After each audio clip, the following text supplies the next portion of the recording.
قطع شارعي الداخلة وتيشكا بتراب عملت مقاطعة عين الشق الساعة 11 صباحا عندما وقعت حادثة سير بين شاحنة وسيارتين، حيث صدمت سيارة خفيفة بالشاحنة. هذه الأخيرة أصابت سيارة أخرى قادمة في اتجاه المعاكس، الحصيلة إصابة سائق سيارة وهدم إحدى واجهات المنزل.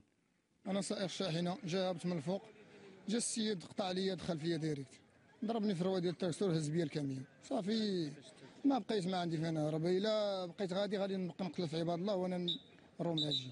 دابا انا طالع وقت اللي طالع الكاميون خرج هربت عليه وضربني وقت اللي ضربني وانا ندور.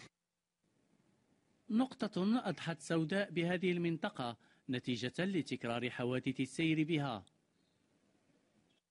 واحد الوقت كنسمع بحال الزلزال، بحال داكشي كاميو تيدقدق وكيصوني كيكلاكسوني. الوقت اللي دورت عيني هكا كيبان ليا جاب الدوره بالجهد ودار هنا وصاق واحد الطاكسي احمر. الاقل يديروا لنا فيروج هنا ويديروا لي دودان ويديروا تحديد سرعه في هذا الشارع هذا.